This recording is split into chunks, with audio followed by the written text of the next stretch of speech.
Good afternoon. This is Dr. Heidelberg, and today's presentation will discuss the solution process of finite element analysis. From my experience, there are 10 basic steps. We have to start with the definition of the problem, then upload of the object or create it in the finite element tool.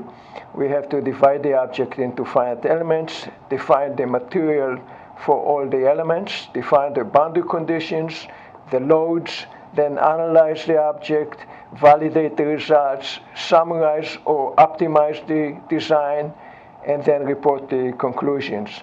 In this example, we will look at a weldment.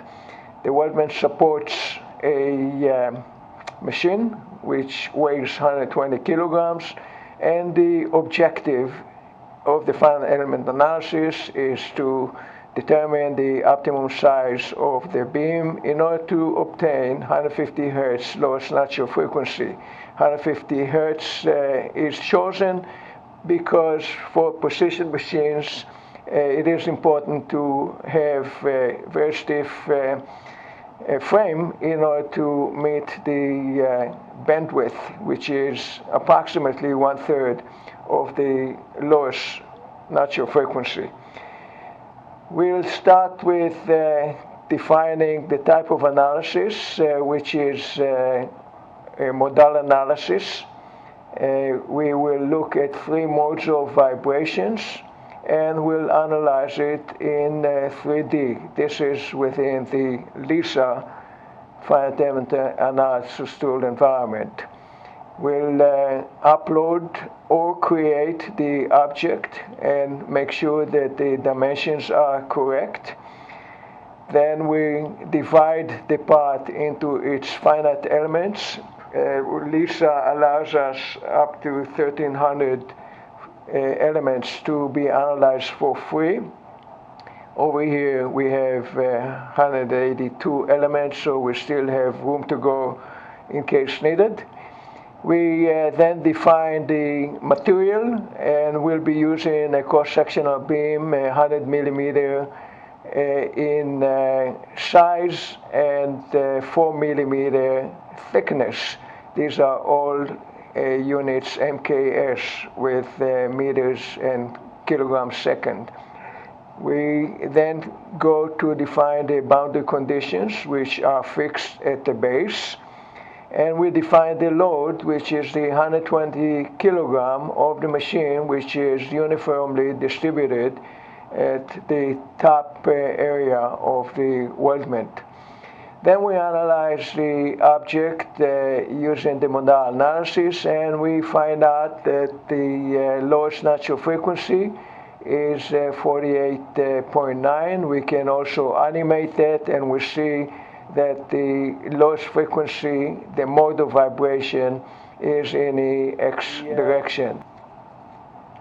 We then try to validate the results with a simple one-axis solution, so we can use the finite element to apply a force. We apply 3,000 Newton force, and we look at the deflection at this end, and we see that the red shows the highest deflection of 8.97 or 8.98, 10 to the minus 5 meters deflection. So we can use Excel to determine the natural frequency as an approximation by square root of the stiffness divided by the mass. That will be in radians per second, and then we divide by 6.282 pi to get it in hertz. We also account for the mass of the frame, and you see it's considerably higher than the mass, almost double the size of the mass of a machine. And then we find out that the result over here is 49.6, very close to what we found with finite element analysis in a modal version, and we therefore can conclude that the model is validated. To optimize the system in order to get to close to 150 hertz, We try to brace. As you see over here, we have a cross member that will stiffen up the frame in both X and Y direction. After we do that, the lowest mode becomes in the X direction. And finally, we can try change the material, and we see that if we change the material with the original size and the braces, then we come up with a target design objective, which is 152 hertz. So finally, we can report the conclusion that the finite element model analysis was validated with a 1 degree of freedom approximation. The original lowest natural frequency was 49 hertz in the Z direction. Stiffening of the frame by adding crossbeam improved the frequency only by 10%.